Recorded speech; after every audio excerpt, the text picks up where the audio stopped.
हाँ जी, एक बारी तुहाडा फिर तो बहुत बहुत स्वागत है तुहाडे अपने YouTube channel smart study hub के उपर।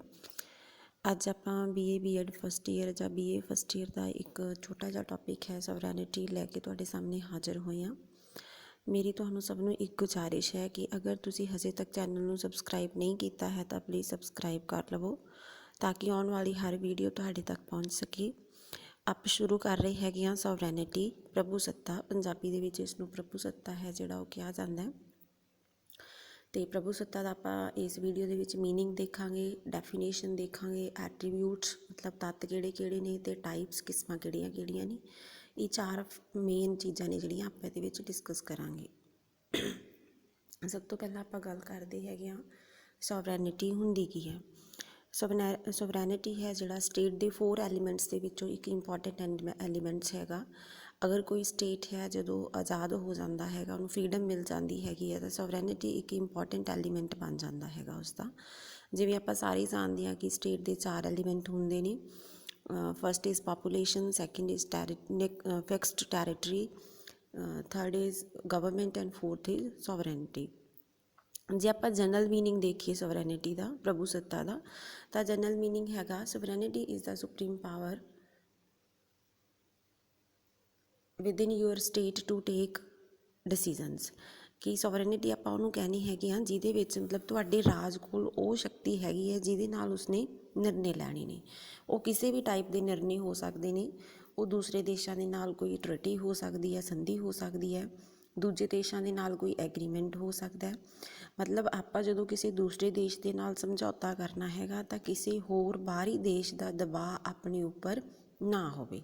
अपना देश इन्ना क आज़ाद होवे, इन्ना क मतलब उहदे कोल सुपर पावर है जिहड़ी होवे जिहदे नाल जिसनूं उसके किसी भी दूसरे देश के नाल संबंध बनाने ने तो वो संबंध है जिहड़ा वो फ्रीली बना सके अपने देश के हित दे विच। कोई होर बाहरली शक्ति तुहाडे उपर अपना प्रभाव पा के तुहाडे तो जबरदस्ती अपने देश तो वो जिहड़ी पावर हैगी है निर्णय लैण दी उसनूं बदल ना सके। बाहरली देश का किसी का भी प्रभाव तुहाडे उपर जां अपने देश उपर ना होवे। तो सॉवरैनिटी तो सीधा सीधा मतलब यही है कि जो आप बाहरले देशों के नाल संबंध बनाने है जां आपां अपने देश दे विच भी कोई निर्णय लैना हैगा तो तुसीं बिना किसी बाहरी दबाव तो वो निर्णय है जिहड़ा वो लै सकदे होइए। आपां अपना स्टेट वो निर्णय है जिहड़ा वो लै सकदा होवे, उहनूं आपां प्रभु सत्ता कहने हैगे। 2 आसपैक्ट्स होंदे ने रजे सॉवरैनिटी दे, इंटरनल आसपैक्ट एंड एक्सटर्नल आसपैक्ट। इंटरनल आसपैक्ट अंदरूनी जां अंदरली प्रभु सत्ता। अंदरली प्रभु सत्ता का मतलब है कि राज का जिहड़ा निश्चित खेत्र है जिस दे विच उसते वसन वाले व्यक्ति, समुदायां, संस्थावां जिहड़ियां कि राज के अधीन हन, राज के अधीन हुंदियां हन। राज उन्हां सारियां नालों श्रेष्ठ है। राज उन्ना स्टेट है जिहड़ा सारियां एसोसीएशन, सारे पीपल्स जिन्ने भी उस कंसर्न जां उस फिक्सड टैरेटरी दे विच रहिंदे ने उन्हां सारियां तो उपर है जिहड़ा वो राज कोल है। राज नूं उन्हां सारियां तो अपनी आग्या मनवाउण दी इजाजत है। अगर राज चाहे उन्हां सारे लोकां तो एसोसीएशनस तो जिहदे वो मैंबर हैगे ने कंसर्न स्टेट दे उन्हां तो अपनी सारियां आग्यावां, सारे आदेश है जिहड़े वो मनवा सकदा है। हरेक राज विच मानव जीवन के विकास लई कई प्रकार दीयां समाजिक, आर्थिक, नैतिक, सभ्याचारक संस्थावां हुंदियां ने। हर एक राज दे विच हुंदियां ने। जिवें सोशल जस्टिस के लिए कोई समुदाय बनिया होया, कोई आर्थिक दे लई, कोई नैतिक दे लई, कोई सभ्याचारक दे लई।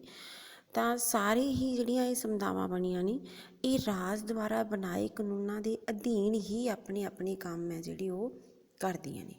ਜਿਹੜੇ ਰਾਜ ਨੇ ਕਾਨੂੰਨ ਬਣਾਏ ਹੋਏ ਹੈ ਉਹਨਾਂ ਦੇ ਅਧੀਨ ਹੀ ਇਹਨਾਂ ਨੇ ਕੰਮ ਹੈ ਜਿਹੜਾ ਉਹ ਕਰਨਾ ਹੈਗਾ ਇਸ ਇੰਟਰਨਲ ਆਸਪੈਕਟ ਦੇ ਵਿੱਚ। ਮਤਲਬ ਸਾਫ਼-ਸਾਫ਼ ਸ਼ਬਦਾਂ ਦੇ ਵਿੱਚ ਆਪਾਂ ਅਗਰ ਦੇਖੀਏ ਤਾਂ ਰਾਜ ਹੈ ਜਿਹੜਾ ਆਪਣੇ ਆਪ ਵਿੱਚ ਇੱਕ ਸੁਪਰੀਮ ਪਾਵਰ हैगा। उस राज दे विच जिन्ने भी व्यक्ति, जिन्ने भी समुदाय मूव कर रहे हैं वो सारे उस राज के अधीन रह के ही काम करनगे ते राज उन्हां तो अपनी शक्ति है जिहड़ी वो मनवा सकता हैगा। राज कोल ये प्रभु सत्ता हैगी। दूजे शब्दों के विच आपां ये भी कह सकते हैगे हाँ कि राज अपने खेत्र विच रहिंदे व्यक्तियों नूं, समुदायां नूं हुक्म भी दे सकता हैगा। ठीक है, राज कोल कोई इहो जी पावर नहीं हैगी भी वो उन्हां तो कोई हुक्म लवे। राज उन्हां दे उपर अपनी हुक्म है जिहड़ी वो ਮਨਵਾ ਸਕਦਾ ਹੈਗਾ। ਕਿਸੇ ਵੀ ਵਿਸ਼ੇ ਸੰਬੰਧੀ ਆਪਣੀ ਇੱਛਾ ਪ੍ਰਗਟਾਉਣ ਨਾਲ ਹੀ ਉਸ ਵਿਸ਼ੇ ਸੰਬੰਧੀ ਉਸ ਦਾ ਅਧਿਕਾਰ ਬਣ ਜਾਂਦਾ ਹੈ। ਅਗਰ ਰਾਜ ਨੇ ਆਪਣੇ ਦੇਸ਼ ਦੇ ਵਿੱਚ ਕਿਸੇ ਵਿਸ਼ੇ ਦੇ ਉੱਪਰ ਕੋਈ ਪਾਲਿਸੀ ਬਣਾਉਣੀ ਹੈ, ਕੋਈ ਨੀਤੀ ਬਣਾਉਣੀ ਹੈ, ਠੀਕ ਹੈ, ਜਿਵੇਂ ਨੋਟਬੰਦੀ ਹੋਈ, ਤਾਂ ਉਹ ਰਾਜ ਦਾ ਇੱਕ ਕਾਰਜ ਸੀ। ਅਤੇ ਜਦੋਂ ਰਾਜ ਨੇ ਉਸ ਚੀਜ਼ ਨੂੰ ਅਨਾਊਂਸ ਕਰਤਾ ਵੀ ਨੋਟਬੰਦੀ ਹੋ ਗਈ, ਤਾਂ ਉਸ ਰਾਜ ਦੇ ਅੰਦਰ ਰਹਿੰਦੇ ਸਾਰੇ ਵਿਅਕਤੀਆਂ ਨੇ, ਸਾਰੇ ਸਮੁਦਾਵਾਂ ਨੇ ਉਸ ਚੀਜ਼ ਨੂੰ ਮੰਨਿਆ। ਮਤਲਬ ਰਾਜ ਕੋਲੇ ਅੰਦਰੂਨੀ ਪ੍ਰਭੂ ਸੱਤਾ ਕਿ ਰਾਜ ਦੇ ਵਿੱਚ ਉਹ ਜਿਹੜੇ ਕੰਮ ਕਰਵਾ ਸਕਦਾ ਹੈ ਜਾਂ ਕਰ ਸਕਦਾ ਹੈਗਾ, ਉਹ ਹੈਗੀ ਆ ਅੰਦਰੂਨੀ ਪ੍ਰਭੂ ਸੱਤਾ। ਦੂਸਰੀ ਹੈਗੀ ਹੈ ਰਾਜੇ ਐਕਸਟਰਨਲ ਸੋਵਰੈਨਿਟੀ, ਬਾਹਰੀ ਪ੍ਰਭੂ ਸੱਤਾ। ਬਾਹਰੀ ਪ੍ਰਭੂ ਸੱਤਾ ਤੋਂ ਮਤਲਬ ਹੈਗਾ ਕਿ ਰਾਜ ਹਰ ਪ੍ਰਕਾਰ ਦੇ ਬਾਹਰਲੇ ਨਿਯੰਤਰਣ ਤੋਂ ਸੁਤੰਤਰ ਹੈ ਅਤੇ ਉਹ ਉਸ ਉੱਤੇ ਕਿਸੇ ਦੂਸਰੇ ਦੇਸ਼ ਦਾ ਜਾਂ ਬਾਹਰਲੀ ਸੰਸਥਾ ਦਾ ਕੋਈ ਪ੍ਰਭਾਵ ਜਾਂ ਕੋਈ ਅਧਿਕਾਰ ਨਹੀਂ ਹੈ। ਜੇਕਰ ਕਿਸੇ ਦੇਸ਼ ਨੂੰ ਕਿਸੇ ਰਾਜ ਦੇ ਕੰਮਾਂ ਵਿੱਚ ਦਖਲ ਦੇਣ ਦਾ ਅਧਿਕਾਰ ਪ੍ਰਾਪਤ ਹੈ, ਤਾਂ ਉਸ ਰਾਜ ਕੋਲ ਜਿਸ ਦੇ ਕੰਮਾਂ ਵਿੱਚ ਉਹ ਦਖਲ ਦਿੰਦਾ ਹੈ, ਉਸ ਰਾਜ ਕੋਲ ਪ੍ਰਭੂ ਸੱਤਾ ਵਰਗੀ ਕੋਈ ਚੀਜ਼ ਨਹੀਂ ਹੈ। ਸਾਫ਼ ਸ਼ਬਦਾਂ ਦੇ ਵਿੱਚ ਅਗਰ ਆਪਾਂ ਇਸ ਨੂੰ ਦੁਬਾਰਾ ਫਰੋਲੀਏ ਤਾਂ ਇਹਦਾ ਮਤਲਬ ਹੈਗਾ ਕਿ ਰਾਜ ਹੈ ਜਿਹੜਾ ਉਹ ਬਾਹਰੀ ਪ੍ਰਭੂ ਸੱਤਾ ਤੋਂ ਆਜ਼ਾਦ ਹੈ।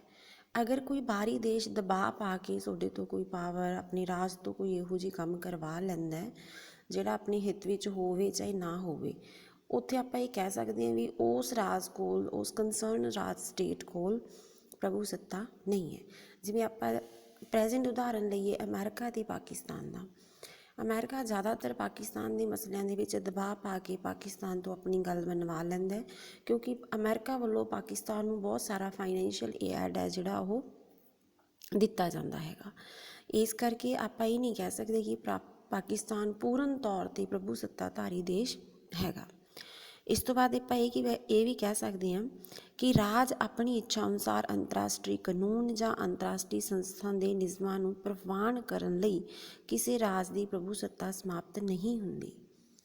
ਅਗਰ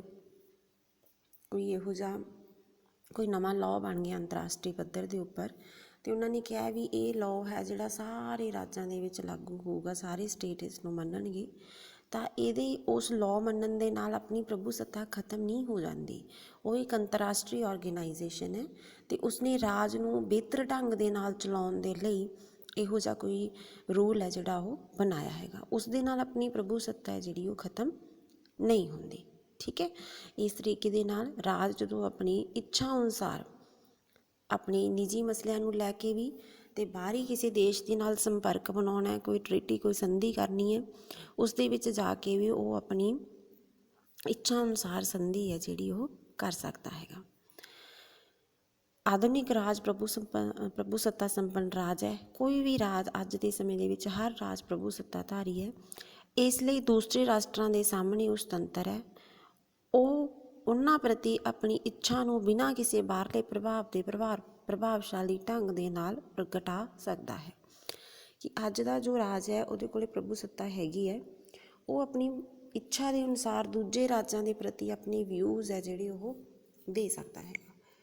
ਉਹਦੇ ਕੋਲ ਮਤਲਬ ਇਹ ਨਹੀਂ ਹੈਗਾ ਕਿ ਉਹ ਦੂਜੇ ਰਾਜਾਂ ਬਾਰੇ ਕੁਛ ਬੋਲਦੀ। ਜਿਵੇਂ ਪ੍ਰੈਜ਼ੈਂਟ ਆਪਾਂ ਇਜ਼ਰਾਈਲ ਅਤੇ ਫਿਲਿਸਤੀਨ ਦਾ ਦੇਖਦੇ ਹਾਂ ਮੈਟਰ, ਪਾਕਿਸਤਾਨ ਨੇ ਆਪਦੇ ਵਿਊਜ਼ ਦਿੱਤੇ, ਇੰਡੀਆ ਨੇ ਆਪਣੇ ਵਿਊਜ਼ ਦਿੱਤੇ। ਮਤਲਬ ਪ੍ਰਭੂ ਸੱਤਾ ਸੰਪੰਨਧਾਰੀ ਦੇਸ਼ ਹੈ, ਉਹ ਆਪਣੇ ਵਿਊਜ਼ ਕਿਸੇ ਰਾਜ ਦੇ ਪ੍ਰਤੀ ਪ੍ਰਗਟਾ ਸਕਦੇ ਨੇ। ਨੈਕਸਟ ਹੈ ਜੀ ਡੈਫੀਨੇਸ਼ਨ ਆਫ ਸੋਵਰੈਨਿਟੀ, ਪ੍ਰਭੂ ਸੱਤਾ ਦੀਆਂ ਵਿਸ਼ੇਸ਼ਤਾਵਾਂ।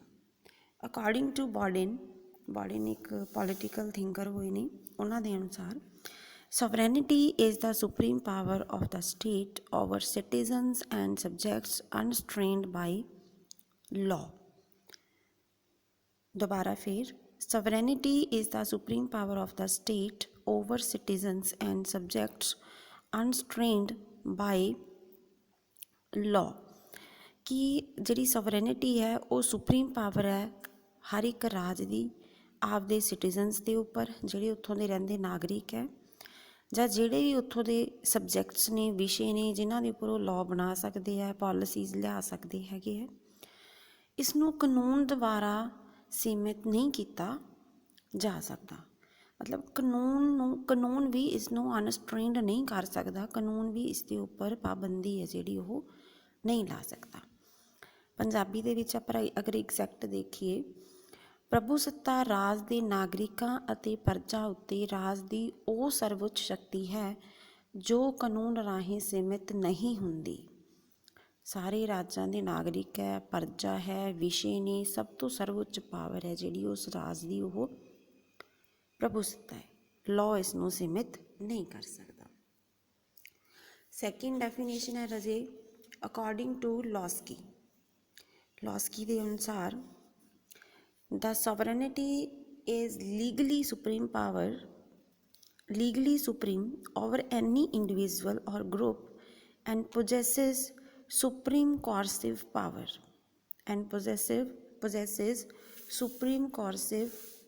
ਪੰਜਾਬੀ ਵਿੱਚ ਪ੍ਰਭੂ ਸੱਤਾ ਕਾਨੂੰਨੀ ਤੌਰ 'ਤੇ ਹਰੇਕ ਵਿਅਕਤੀ ਅਤੇ ਸਮੂਹ ਤੋਂ ਸਰਵਉੱਚ ਹੈ ਅਤੇ ਉਸਨੂੰ ਦੂਜਿਆਂ ਨੂੰ ਦਬਾਉਣ ਦੀ ਸਰਵਉੱਚ ਸ਼ਕਤੀ ਪ੍ਰਾਪਤ ਹੁੰਦੀ ਹੈ।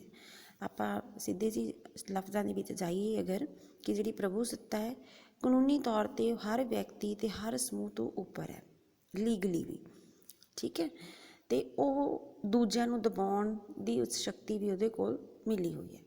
ਦੂਜਿਆਂ ਨੂੰ ਦਬਾਉਣ ਤੋਂ ਮਤਲਬ ਹੈ ਰਾਜੇ ਕਿ ਕੋਈ ਲਾਅ ਬਣ ਗਿਆ ਆਪਣੇ ਕੋਲ, ਆਪਣੀ ਰਾਜ ਦੇ ਵਿੱਚ ਲਾਗੂ ਹੋ ਗਿਆ, ਲੋਕ ਉਸ ਨੂੰ ਮੰਨ ਨਹੀਂ ਰਹੇ, ਤਾਂ ਫਿਰ ਪਨਿਸ਼ਮੈਂਟ ਹੈਗੀ ਹੈ ਲਾਅ ਦੁਆਰਾ, ਹੈ ਨਾ, ਆਪਾਂ ਨੂੰ ਉਸ ਨੂੰ ਮੰਨਣਾ ਹੀ ਪੈਣਾ। ਤਾਂ ਇਸ ਕਰਕੇ ਹੈਗਾ ਕਿ ਜੇ ਦਬਾਉਣਾ ਪਵੇ, ਜੇ ਕਿਤੇ ਹੁਣ ਦੰਗੇ ਹੋ ਰਹੇ ਆ, ਪੁਲਿਸ ਜਾ ਕੇ ਉਹਨਾਂ ਨੂੰ ਮੇਨਟੇਨ ਕਰ ਲੈਂਦੀ ਹੈ ਉੱਥੋਂ ਦੇ ਮਾਹੌਲ ਨੂੰ, ਤਾਂ ਉਹ ਵੀ ਇੱਕ ਦਬਾਊ ਸ਼ਕਤੀ ਕਹਿ ਸਕਦੇ ਹਾਂ ਆਪਾਂ। ਤਾਂ ਰਾਜ ਕੋਲੇ ਹਰ ਟਾਈਪ ਦੀ ਉੱਚ ਸ਼ਕਤੀ ਹੈ ਜਿਹੜੀ ਉਹ ਹੈਗੀ ਹੈ ਰਾਜ ਵਿੱਚ ਪੀਸ ਮੇਨਟੇਨ ਕਰਨ ਦੇ ਲਈ, ਰਾਜ ਵਿੱਚ ਸ਼ਾਂਤੀ ਲਿਆਉਣ ਦੇ ਲਈ।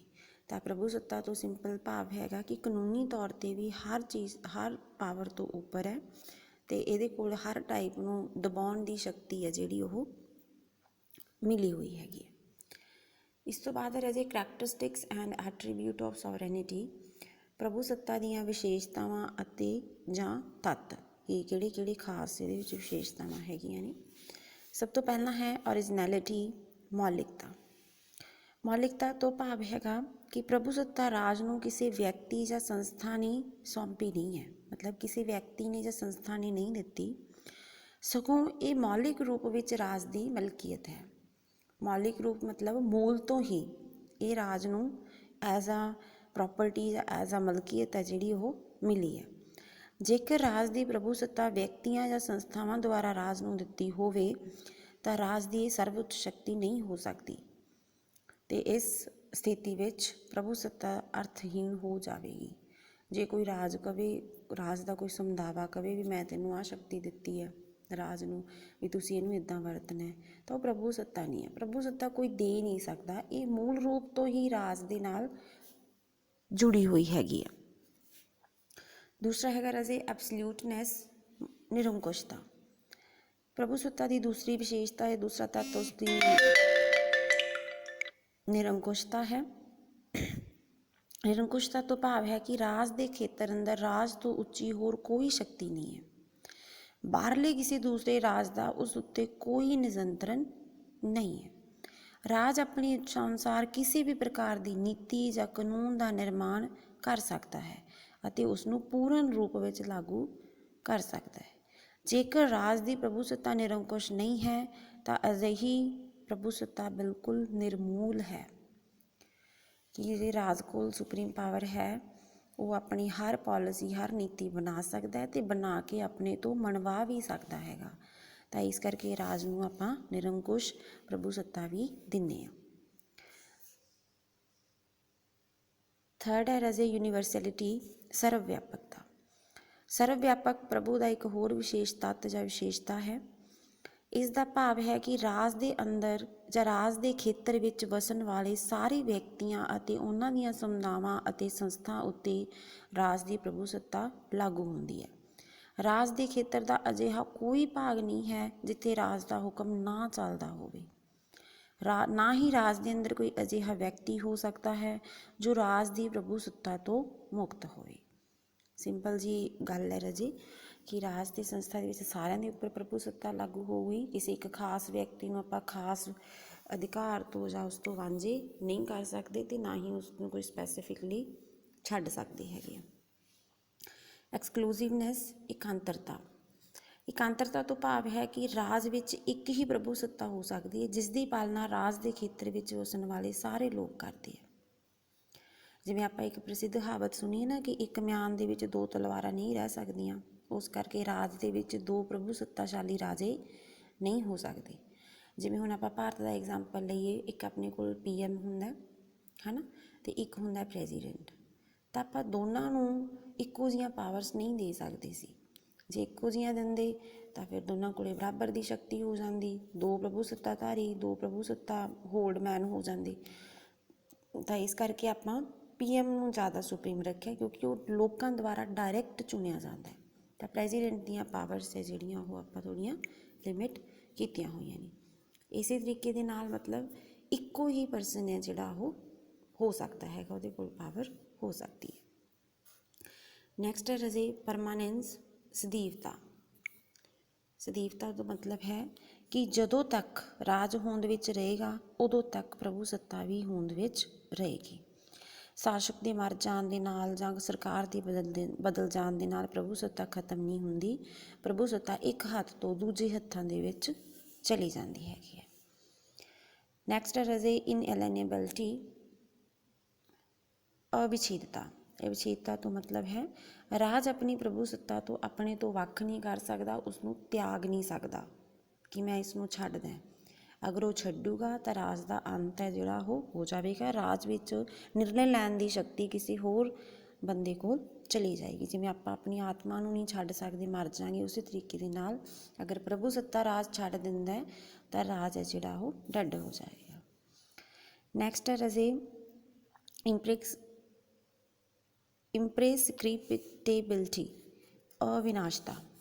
ਅਵਿਨਾਸ਼ਤਾ ਦਾ ਮਤਲਬ ਹੈ ਕਿ ਜੇਕਰ ਰਾਜਾ ਆਪਣੇ ਨਿਸ਼ਚਿਤ ਖੇਤਰ ਦੇ ਕਿਸੇ ਵੀ ਭਾਗ ਵਿੱਚ ਕੁਝ ਸਮੇਂ ਲਈ ਪ੍ਰਭੂ ਸੱਤਾ ਦੀ ਵਰਤੋਂ ਨਾ ਕਰੇ ਤਾਂ ਇਸ ਦਾ ਸਿੱਟਾ ਇਹ ਨਹੀਂ ਹੁੰਦਾ ਕਿ ਉਸ ਭਾਗ ਸੰਬੰਧੀ ਉਸ ਰਾਜ ਦੀ ਪ੍ਰਭੂ ਸੱਤਾ ਨਸ਼ਟ ਹੋ ਗਈ ਹੈ। ਕਹਿਣ ਦਾ ਭਾਵ ਹੈ ਕਿ ਜਿਵੇਂ ਜਿਵੇਂ ਸਮਾਂ ਬੀਤਦਾ ਪ੍ਰਭੂ ਸੱਤਾ ਦੇ ਅੰਤ ਦਾ ਕਾਰਨ ਨਹੀਂ ਹੋ ਸਕਦਾ। ਸਰਕਾਰ ਨੇ ਪ੍ਰਭੂ ਸੱਤਾ ਦੀ ਵਰਤੋਂ ਅਗਰ ਕਾਫੀ ਲੰਬੇ ਸਮੇਂ ਤੋਂ ਨਹੀਂ ਕੀਤੀ ਹੈਗੀ ਤਾਂ ਇਹਦਾ ਮਤਲਬ ਇਹ ਨਹੀਂ ਹੈ ਕਿ ਉਹਦੀ ਪ੍ਰਭੂ ਸੱਤਾ ਉਸ ਸੰਬੰਧਿਤ ਰਾਜ ਦੇ ਵਿੱਚੋਂ ਖਤਮ ਹੋ ਗਈ ਹੈ। ਰਾਜ ਦੇ ਮਤਲਬ ਕਿਸੇ ਵੀ ਖੇਤਰ ਤੋਂ ਇੱਕ ਰਾਜ ਦੀ ਪ੍ਰਭੂ ਸੱਤਾ ਖਤਮ ਤਾਂ ਹੋ ਸਕਦੀ ਹੈ ਜੇਕਰ ਉਸਨੂੰ ਕਿਸੇ ਦੂਜੇ ਰਾਜ ਵਿੱਚ ਸ਼ਾਮਿਲ ਕਰ ਲਿਆ ਜਾਵੇ। ਜਿਵੇਂ ਹੁਣ ਆਪਾਂ ਪਾਕਿਸਤਾਨ ਜਾਂ ਵੀ ਆਪਣਾ ਹੀ ਜੰਮੂ ਕਸ਼ਮੀਰ ਦਾ ਕੁਛ ਕੁ ਹਿੱਸਾ ਹੈ ਜਿਹੜਾ ਉਹ ਪਾਕਿਸਤਾਨ ਦੇ ਅੰਦਰ ਹੈ। ਜਿਵੇਂ ਆਪਾਂ LOC ਪੜ੍ਹਦੇ ਹਾਂ ਹੈ ਨਾ, ਤਾਂ ਉਹ ਪਾਕਿਸਤਾਨ ਨੇ ਆਪਦੇ ਅੰਡਰ ਕੀਤਾ ਹੋਇਆ, ਵੈਸੇ ਉਹ ਲੀਗਲੀ ਭਾਰਤ ਦਾ ਹਿੱਸਾ ਹੈ, ਤਾਂ ਉੱਥੇ ਆਪਣੀ ਪ੍ਰਭੂ ਸੱਤਾ ਖਤਮ ਹੈ।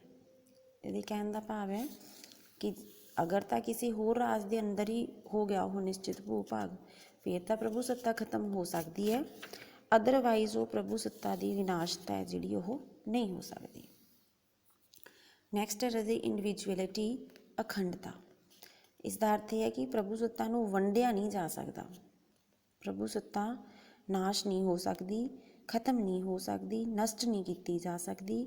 ਇਹ ਰਾਜ ਦੇ ਅੰਦਰਲੀ ਸਭ ਤੋਂ ਸਰਵ ਉੱਚ ਸ਼ਕਤੀ ਹੈ ਜਿਹੜੀ ਉਹ ਹੈਗੀ ਹੈ। ਇਸ ਕਰਕੇ ਆਪਾਂ ਇਸ ਨੂੰ ਖਤਮ ਨਹੀਂ ਕਰ ਸਕਦੇ ਹੈਗੇ। ਇਹ ਨਹੀਂ ਕਹਿ ਸਕਦੇ ਵੀ ਕਿਸੇ ਰਾਜ ਦੀ ਪ੍ਰਭੂ ਸੱਤਾ ਹੈ ਜਿਹੜੀ ਉਹ ਖਤਮ ਹੋ ਗਈ ਹੈ। ਇਸ ਤੋਂ ਬਾਅਦ ਰਾਜੇ ਅੱਗੇ ਕਾਈਂਡਸ ਆਫ ਸੋਵਰੇਨਿਟੀ, ਪ੍ਰਭੂ ਸੱਤਾ ਦੀਆਂ ਕਿਸਮਾਂ। ਫਸਟ ਹੈ ਨੋਮੀਨਲ ਔਰ ਟਿਟੂਲਰ ਸੋਵਰੇਨਿਟੀ, ਨਾ ਮਾਤਰ ਪ੍ਰਭੂ ਸੱਤਾ। ਇਹਦਾ ਸਭ ਤੋਂ ਵੱਡਾ ਐਗਜ਼ਾਮਪਲ ਹੈਗਾ ਇੰਡੀਆ ਦਾ ਪ੍ਰੈਜ਼ੀਡੈਂਟ। ਪ੍ਰਭੂ ਸੱਤਾ ਨਾ ਮਾਤਰ ਵੀ ਹੋ ਸਕਦੀ ਹੈ ਅਤੇ ਅਸਲੀ ਵੀ। ਨਾ ਮਾਤਰ ਪ੍ਰਭੂ ਸੱਤਾ ਤੋਂ ਸਾਡਾ ਭਾਵ ਹੈ ਕਿ ਕੇਵਲ ਨਾਂ ਦੀ ਪ੍ਰਭੂ ਸੱਤਾ ਹੁੰਦੀ ਹੈ। ਅਜਿਹੀ ਪ੍ਰਭੂ ਸੱਤਾ ਵਿੱਚ ਸਿਧਾਂਤਕ ਤੌਰ 'ਤੇ ਸਾਰੀਆਂ ਸ਼ਕਤੀਆਂ ਰਾਜੇ ਦੇ ਮੁਖੀ ਕੋਲ ਹੁੰਦੀਆਂ ਨੇ, ਪਰ ਵਾਸਤਵਿਕ ਤੌਰ 'ਤੇ ਉਹ ਇਹਨਾਂ ਸ਼ਕਤੀਆਂ ਦੀ ਵਰਤੋਂ ਆਪ ਨਹੀਂ ਕਰਦਾ, ਆਪਣੀ ਮੰਤਰੀ ਮੰਡਲ ਤੋਂ ਕਰਵਾਉਂਦਾ ਹੈ। ਸਾਰੇ ਰਾਜ ਦਾ ਸੰਚਾਲਨ ਹੈ ਜਿਹੜਾ ਉਸਦੇ ਨਾਮ 'ਤੇ ਹੀ ਹੁੰਦਾ। ਜਿਵੇਂ ਆਪਾਂ ਦੇਖਦੇ ਹਾਂ ਵੀ ਕੋਈ ਵੀ ਬਿੱਲ ਲਾਅ ਨਹੀਂ ਬਣ ਸਕਦਾ ਜਦੋਂ ਤੱਕ ਪ੍ਰੈਜ਼ੀਡੈਂਟ ਨਹੀਂ ਬਣਦਾ, ਪਰ ਪ੍ਰੈਜ਼ੀਡੈਂਟ ਆਪਣੀ ਇਸ ਸ਼ਕਤੀ ਦੀ ਵਰਤੋਂ, ਲਾਅ ਬਣਾਉਣ ਦੀ ਸ਼ਕਤੀ ਦੀ ਵਰਤੋਂ ਹੈ ਜਿਹੜੀ ਉਹ ਕਿਹਦੇ ਤੋਂ ਕਰਵਾਉਂਦਾ, ਕੈਬਨਿਟ ਤੋਂ ਕਰਵਾਉਂਦਾ ਹੈਗਾ। ਠੀਕ ਹੈ, ਇਸ ਦੇ ਵਿੱਚ ਆਪਾਂ ਇਹ ਕਹਿ ਸਕਦੇ ਹਾਂ ਵੀ ਇੱਕ ਕਠਪੁਤਲੀ ਦੇ ਤੌਰ 'ਤੇ ਕੰਮ ਹੈ ਜਿਹੜਾ ਉਹ ਕਰਦਾ ਹੁੰਦਾ। ਉਹਦੀ ਆਪਣੀ ਕੋਈ ਇੱਛਾ ਹੈ ਜ਼ਿਆਦਾ ਉਹ ਕੰਮ ਨਹੀਂ ਕਰਦੀ ਹੈਗੀ, ਉਹਨੂੰ ਆਪਾਂ ਨੋਮੀਨਲ ਹੈੱਡ ਕਹਿ ਸਕਦੇ ਹੈਗੇ। ਦੂਸਰਾ ਹੈਗਾ ਰੀਅਲ ਔਰ ਐਕਚੁਅਲ ਸੋਵਰੇਨਿਟੀ, ਅਸਲੀ ਪ੍ਰਭੂ ਸੱਤਾ। ਅਸਲੀ ਪ੍ਰਭੂ ਸੱਤਾ ਦਾ ਆਪਣਾ ਬੈਸਟ ਐਗਜ਼ਾਮਪਲ ਹੈ ਜਿਹੜੇ ਉਹ ਹੈਗਾ ਆਪਣਾ PM। ਅਸਲੀ ਪ੍ਰਭੂ ਸੱਤਾ ਦਾ ਮਤਲਬ ਹੁੰਦਾ ਹੈਗਾ ਕਿ ਕੋਈ ਵੀ ਰਾਜ ਅਜਿਹਾ ਨਹੀਂ ਹੋ ਸਕਦਾ ਜਿੱਥੇ ਅਸਲੀ ਪ੍ਰਭੂ ਸੱਤਾ ਦੀ ਹੋਂਦ ਨਾ ਹੋਵੇ। ਜਿਵੇਂ ਪ੍ਰਧਾਨਗੀ ਸ਼ਾਸਨ ਪ੍ਰਣਾਲੀ ਹੈ ਤਾਂ ਪ੍ਰੈਜ਼ੀਡੈਂਟ ਹੁੰਦਾ ਹੈ, ਪਾਰਲੀਮੈਂਟਰੀ ਸਿਸਟਮ ਹੈ ਤਾਂ ਪਾਰਲੀਮੈਂਟ ਹੁੰਦੀ ਹੈ, ਠੀਕ ਹੈ। ਅਤੇ ਪਾਰਲੀਮੈਂਟ ਇਹ ਸ਼ਕਤੀ ਦੀ ਵਰਤੋਂ ਪ੍ਰਧਾਨ ਮੰਤਰੀ ਤੋਂ ਕਰਵਾਉਂਦੀ ਹੈਗੀ ਹੈ। ਇਸ ਤਰੀਕੇ ਦੇ ਨਾਲ ਕਿ ਹਰ ਰਾਜ ਹੈ ਜਿਹੜਾ ਉਹਦੇ ਕੋਲ ਇੱਕ ਐਕਚੁਅਲ ਦੇ ਵਿੱਚ ਵੀ ਸੋਵਰੈਨਿਟੀ ਹੁੰਦੀ ਹੈ। ਤੀਸਰਾ ਹੈ ਰਾਜੇ ਲੀਗਲ ਸੋਵਰੈਨਿਟੀ, ਕਾਨੂੰਨੀ ਪ੍ਰਭੂ ਸੱਤਾ। ਹਰੇਕ ਰਾਜ ਵਿੱਚ ਇੱਕ ਸਰਵਉੱਚ ਸ਼ਕਤੀ ਤਾਂ ਹੁੰਦੀ ਹੈ ਜਿਸ ਨੂੰ ਹਰ ਪ੍ਰਕਾਰ ਦੇ ਕਾਨੂੰਨ ਨਿਰਮਾਣ ਕਰਨ ਦਾ ਅਧਿਕਾਰ ਹੁੰਦਾ ਹੈ, ਅਤੇ ਇਸ ਸ਼ਕਤੀ ਦੁਆਰਾ ਬਣਾਏ ਕਾਨੂੰਨਾਂ ਦੀ ਪਾਲਣਾ ਕਰਨੀ ਰਾਜ ਦੇ ਵਸਦੇ ਲੋਕਾਂ ਦੇ ਲਈ ਜ਼ਰੂਰੀ ਹੁੰਦੀ ਹੈ। ਇਸ ਦੇ ਕਾਨੂੰਨ ਦੀ ਉਲੰਘਣਾ ਅਗਰ ਹੁੰਦੀ ਹੈ ਤਾਂ ਦੋਸ਼ੀਆਂ ਨੂੰ ਦੰਡ ਦਿੱਤਾ ਜਾ ਸਕਦਾ ਹੈ, ਅਤੇ ਉਹ ਦੰਡ ਕੌਣ ਦੇਗਾ? ਕਾਨੂੰਨ ਦੇਗਾ। ਅਤੇ ਜਿਹੜੀ ਦੰਡ ਦੇਣ ਦੀ ਸ਼ਕਤੀ ਹੈਗੀ ਆ ਉਹਨੂੰ ਆਪਾਂ ਕਾਨੂੰਨੀ ਪ੍ਰਭੂ ਸੱਤਾ ਕਹਿੰਦੇ ਹੈਗੇ ਆ। ਇਹ ਹਮੇਸ਼ਾ ਮਤਲਬ ਕਿ ਨਿਸ਼ਚਿਤ ਹੁੰਦੀ ਹੈ ਵੀ ਜਿਵੇਂ ਆਪਾਂ ਕਹਿੰਦੇ ਹਾਂ ਵੀ ਇੱਕ ਨੇ ਕਤਲ ਕੀਤਾ ਹੈ ਅਤੇ ਦੂਜੇ ਨੇ ਕੀਤਾ ਤਾਂ ਦੋਨਾਂ ਨੂੰ ਸੇਮ ਮਿਲੂਗੀ, ਨਿਸ਼ਚਿਤ ਹੈ, ਠੀਕ ਆ। ਮਤਲਬ ਅੰਤਿਮ ਆਦੇਸ਼ ਦੇਣ ਦਾ ਜਿਹੜਾ ਅਧਿਕਾਰ ਹੁੰਦਾ ਹੈਗਾ ਉਹਦੇ ਵਿੱਚ ਉਹ ਕਾਨੂੰਨ ਨੂੰ ਹੁੰਦਾ। ਜਿਵੇਂ ਹੁਣ ਕਿਸੇ ਨੂੰ ਸਜ਼ਾ ਸੁਣਾਉਣੀ ਹੈ ਤਾਂ ਓਬਵੀਅਸ ਹੈ ਕੋਰਟ ਦੇ ਵਿੱਚ ਕੇਸ ਚੱਲਦਾ ਹੋਊਗਾ ਅਤੇ ਕੋਰਟ ਹੀ ਹੈ ਜਿਹੜਾ ਉਸਦੀ ਸਜ਼ਾ ਹੈ ਜਿਹੜੀ ਉਹ ਸੁਣਾਊਗਾ। ਅਤੇ ਇਹ ਅਗਰ ਆਦੇਸ਼ਾਂ ਦੀ ਉਲੰਘਣਾ ਕੀਤੀ ਜਾਂਦੀ ਹੈ ਤਾਂ ਕਾਨੂੰਨ ਹੈ ਜਿਹੜਾ ਉਹ ਦੰਡ ਦੇ ਸਕਦਾ ਹੈਗਾ। ਨੈਕਸਟ ਰਾਜੇ ਪੋਲੀਟੀਕਲ ਸੋਵਰੈਨਿਟੀ, ਰਾਜਨੀਤਿਕ ਪ੍ਰਭੂ ਸੱਤਾ। ਇਹ ਅਸੀਮਿਤ, ਨਿਰੰਕੁਸ਼ ਅਤੇ ਸਰਵਵਿਆਪਕ ਮੰਨਿਆ ਜਾਂਦਾ ਇਸ ਨੂੰ। ਕਾਨੂੰਨੀ ਪ੍ਰਭੂ ਸੱਤਾ ਦੇ ਪਿੱਛੇ ਜਿਵੇਂ ਇੱਕ ਹੋਰ ਸ਼ਕਤੀ ਹੁੰਦੀ ਹੈ, ਠੀਕ ਹੈ। ਕਾਨੂੰਨੀ ਪ੍ਰਭੂ ਸੱਤਾ ਨੂੰ ਝੁਕਣਾ ਪੈਂਦਾ ਹੈ, ਉਸਦੀ ਇੱਛਾ ਦੇ ਅਨੁਸਾਰ ਕਾਨੂੰਨੀ ਪ੍ਰਭੂ ਸੱਤਾ ਮਨਮਾਨੀ ਨਹੀਂ ਕਰ ਸਕਦੀ ਕਿਉਂਕਿ ਆਪਾਂ ਲਾਅ ਦੇ ਵਿੱਚ ਚੇਂਜ ਵੀ ਕਰਦੇ ਰਹਿੰਦੇ ਹਾਂ ਟਾਈਮ ਟੂ ਟਾਈਮ। ਅਤੇ ਜਿਹੜੀ ਆਪਾਂ ਆਪਣੀ ਇੱਛਾ ਅਨੁਸਾਰ ਕੰਮ ਨਾ ਕਰਨ ਦੀ ਪਾਵਰ ਹੈਗੀ ਆ ਉਹਦੇ ਉੱਪਰ ਪੋਲੀਟੀਕਲ ਪ੍ਰੈਸ਼ਰ ਵੀ ਹੁੰਦਾ। ਟਾਈਮ ਕਿਸੇ ਦੀ ਅਪਰੋਚ ਲਵਾ ਕੇ ਆਪਾਂ ਕੋਈ ਕੰਮ ਕਰਵਾ ਲੈਂਦੇ ਹਾਂ, ਉਹ ਰਾਜਨੀਤਿਕ ਪ੍ਰਭੂ ਸੱਤਾ ਹੈ। ਜਦੋਂ ਪੋਲੀਟੀਕਲ ਪਾਰਟੀਜ਼ ਲਾਅ ਤੋਂ ਉੱਪਰ ਉੱਠ ਕੇ ਲਾਅ ਨੂੰ ਮੇਨਟੇਨ ਕਰ ਦੇਣ, ਹੈ ਨਾ, ਹੋਲਡ ਕਰ ਲੈਣ, ਉਹਨੂੰ ਆਪਾਂ ਕਾਨੂੰਨੀ ਪ੍ਰਭੂ ਸੱਤਾ ਜਿਹੜੀ ਉਹ ਕਹਿ ਸਕਦੇ ਹੈਗੇ ਆ। ਨੈਕਸਟ ਹੈ ਦ ਜਿਊਰੇ ਸੋਵਰੈਨਿਟੀ, ਵਿਧਾਨਿਕ ਪ੍ਰਭੂ ਸੱਤਾ। ਵਿਧਾਨਿਕ ਪ੍ਰਭੂ ਸੱਤਾ ਤੋਂ ਭਾਵ ਉਸ ਸ਼ਕਤੀ ਤੋਂ ਹੈ ਕਾਨੂੰਨੀ ਦ੍ਰਿਸ਼ਟੀ ਤੋਂ ਰਾਜ ਦੀ ਸਰਵਉੱਚ ਸ਼ਕਤੀ ਰਾਜ ਨੂੰ ਸੌਂਪੀ ਗਈ ਹੈ। ਅਜਿਹੀ ਸ਼ਕਤੀ ਦਾ ਆਧਾਰ ਕਾਨੂੰਨ ਹੁੰਦਾ ਹੈ। ਕਾਨੂੰਨ ਦੇ ਆਧਾਰ 'ਤੇ ਹੀ ਇੱਕ ਸਰਵਉੱਚ ਸ਼ਕਤੀ ਦੂਜਿਆਂ ਨੂੰ ਕਾਨੂੰਨ ਦੇ ਰੂਪ ਵਿੱਚ ਆਦੇਸ਼ ਦੇ ਸਕਦੀ ਹੈ। ਇਹਨਾਂ ਆਦੇਸ਼ਾਂ ਦੀ ਆਗਿਆ ਦਾ ਪਾਲਣ ਵੀ ਕਰਵਾ ਸਕਦੀ ਹੈ। ਕਾਨੂੰਨ ਉਸ ਦੇ ਆਦੇਸ਼ ਜਾਰੀ ਕਰਨ ਦੇ ਅਧਿਕਾਰ ਨੂੰ ਅਤੇ ਉਹਨਾਂ ਦੇ ਮਨਵਾਉਣ ਦੀ ਸ਼ਕਤੀ ਪ੍ਰਵਾਨਗੀ ਦਿੰਦਾ ਹੈ। ਮਤਲਬ ਆਪਾਂ ਉਸ ਸ਼ਕਤੀ ਨੂੰ ਕਹਿ ਸਕਦੇ ਹੈਗੇ ਹਾਂ ਜਿਹੜੀ ਕਾਨੂੰਨ ਨੂੰ ਵੀ ਮਨਵਾਉਣ ਦੇ ਲਈ ਕਾਨੂੰਨ ਦੇ ਵੀ ਉੱਪਰ ਕੰਮ ਕਰਦੀ ਹੈਗੀ ਹੈ। ਦ ਫੈਕਟੋ ਸੋਵਰੈਨਿਟੀ, ਵਾਸਤਵਿਕ ਪ੍ਰਭੂ ਸੱਤਾ। ਵਾਸਤਵਿਕ ਪ੍ਰਭੂ ਸੱਤਾ ਤੋਂ ਭਾਵ ਹੈਗਾ ਕਿ ਜਦੋਂ ਪ੍ਰਭੂ ਸੱਤਾ ਦੁਆਰਾ ਲਾਏ ਗਏ ਆਦੇਸ਼ਾਂ ਦੀ ਜਨਤਾ ਪਾਲਣਾ ਨਹੀਂ ਕਰਦੀ, ਠੀਕ ਹੈ, ਸ਼ਕਤੀ ਹੈ ਜਿਹੜੀ ਉਹ ਮਤਲਬ ਕਿ ਆਦੇਸ਼ ਦੀ ਪਾਲਣਾ ਕਰਨ ਲਈ ਮਜਬੂਰ ਹੁੰਦੀ ਹੈ।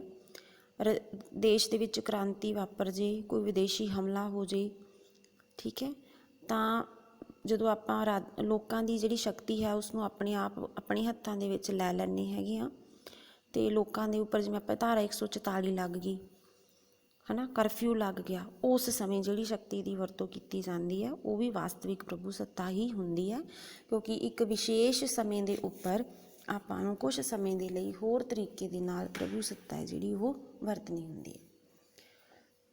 ਇਹ ਸੀ ਰਾਜੇ ਆਪਣਾ ਛੋਟਾ ਜਿਹਾ ਟੌਪਿਕ ਸੋਵਰੈਨਿਟੀ, ਪ੍ਰਭੂ ਸੱਤਾ। ਅਗਰ ਕੋਈ ਗਲਤੀ ਹੋਈ ਹੋਵੇ ਰਾਜੇ ਮਾफ़ ਕਰਨਾ। ਚੈਨਲ ਨੂੰ ਸਬਸਕ੍ਰਾਈਬ ਜ਼ਰੂਰ ਕਰ ਲੈਣਾ ਤਾਂ ਕਿ ਆਉਣ ਵਾਲੀ ਵੀਡੀਓ ਤੁਹਾਡੇ ਤੱਕ ਪਹੁੰਚ ਸਕੇ। ਅਤੇ ਤੁਹਾਡਾ ਰਾਜੇ ਸਭ ਦਾ ਬਹੁਤ ਬਹੁਤ ਧੰਨਵਾਦ। Thank you.